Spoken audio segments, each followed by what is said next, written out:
crazy weekend in the NFL free agent frenzy. While a lot of players couldn't do things officially till today, a lot of people were talking about, their futures, over the weekend. So, Marv, let's start with your favorite or what's the most pressing issues in terms of free agents that you want to touch on? Well, there's a lot of free agents that changed teams, a lot of people that were traded, a lot of big names that were traded. But you have to touch on Philadelphia. What in the world is Chip Kelly doing? I mean, you trade away two explosive weapons on the outside with Macklin and Deshaun Jackson. Then you trade away probably the top 3 running back in the league, and Shady McCoy, who just led the league in rushing a couple of years ago, who still put up over 1,300 yards, and you give him away? For who? For what? And here's the icing on the cake today. You trade away your starting quarterback for Sam Bradford. The same Sam Bradford who has not started a whole NFL season since they were the LA Rams. Former Heisman winner. Former Heisman winner. But still, it's a lot of indecisions. It's Philadelphia's on suicide watch right now, man. They honestly keep sharp objects away from people that's in Philly right now. Please do, Ty. Pickup I want to touch on came through today. Jimmy Graham.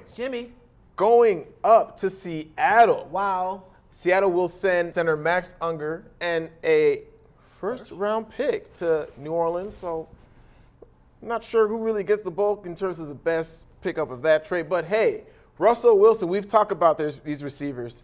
Jermaine Kearse, Doug Baldwin.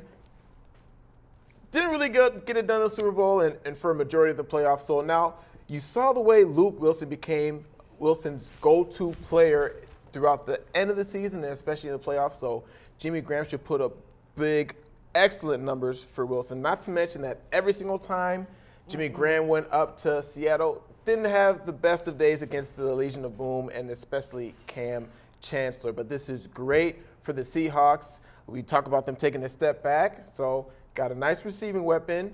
Not to mention Marshawn Lynch back in the fold. Great for them. As for New Orleans, Drew Brees struggled a bit this year. A lot of that had to do with, the aforementioned Graham's injury. But let's see how they can kind of put the pieces together. At least they were able to get a decent center to replace the one they lost and a first-round pick. I mean, there's a lot that's been going on. Now we're just getting reports that Darrelle Revis has decided to take Revis Island. Darrelle Revis! Back up to New York, where it all began with the New York Jets. Now he teams up with Buster Skrine, the newly acquired Buster Skrine from the Cleveland Browns. He's happy. I know he's very happy. Now, that division, the AFC East, Brady's not looking too sweet right now with Brandon Browner now, a free agent too as well. It's not looking so easy like it was before, Ty. Brady cannot be happy. Let's talk about the best. Well, Revis is up there, but one of the top 2, we'll say, defensive acquisitions from free agency. Ndamukong Suh. Oh, my goodness. Taking his talents to South Beach. That's a big catch. Saving some money on that state tax.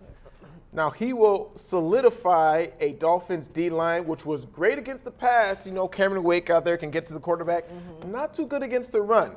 We're talking about Shady McCoy going to the Bills. You have to deal with him. So they will make that D-line solid and stout more so against the run. And if you can stop the run, you can do some things, in the season and in the playoffs. But I guess one of the bigger news is that just recently happened is the downgrade or the disappearing act of the 49ers team. What has happened to their whole roster? What is going on? Patrick Willis is now retiring. Great. Patrick Willis. Justin Smith is retiring. Frank Gore is going out to Indianapolis. He might join his other teammate, Andre Johnson, in Indianapolis. The coach is leaving. Now they got Tom Sula running the organization, Ty.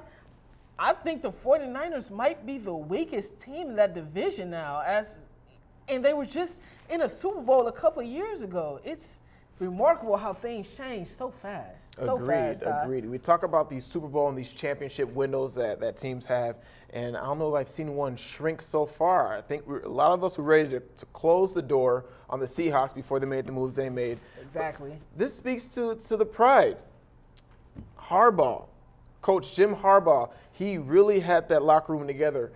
There were reports that some players weren't as fond of him, that there were some murmurings going on inside the locker room. But this speaks for itself. When Harbaugh goes and a great middle linebacker in Patrick Willis decides to retire, and you already talk about Justice Smith, and this whole overhaul, not to mention these reports, I guess it was proven false, that Colin Kaepernick was on the trade block to be traded out of there. Your franchise quarterback, Ty. They just signed this man to a deal, quarterback. one of the largest deals in the league. And so when you have things solidified, when you have, you're doing good things, people give you some money, you're doing some good investments, and then all of a sudden you shake it up a little bit, that's what can happen, because especially in the NFC West, can we really call them a contender moving forward? I don't know. I don't think so. Like I said before, the NFC has been a dominant division. Now, when you look at the acquisition of Jimmy Graham going up to Seattle, you look at what Green Bay has done, able to keep their free agents in-house. You think of what the Cowboys have done. You think about another person coming over from the AFC to the NFC, Haloti Ngata replacing Ndamukong Suh in the middle of that defense, probably switching over to a 3-4 defense, which fits Ngata as he played a 3-4 with the Ravens in his previous regime. You look at those teams. You look at the Saints probably making another comeback. The NFC in whole is just such a tough division. And now you look at the 49ers, you have to be looking up at what is going on in our team. It feels like everything is crumbling around us. It seems that it's not what it used to be, Ty. It's definitely not what it used to be. I don't know who their starting receiving core is going to be outside of Anquan Bolden. I heard Vernon Davis might be chopped. Vernon Davis, another 49er who, granted, he pretty much called it quits before the season started. We talked about the free agents last week. A lot of people kind of listening to us. It remains to be seen what DeMarco Murray will do. Ooh. But Julius Thomas has made his pick. We said stay with Manning, and he's decided to go Blake Bortles. To Blake Bortles. But the franchise is a lot different from the Raiders and the Browns. They have some receiving talent now. They have some receiving talent. They've got a quarterback who looks like he's the part. You know, if they able to get someone like a DeMarco Murray for that offense, you're cooking with something now. You're cooking with something now, Got a few ingredients here. They're cooking for sure. Cooking with some good ingredients there.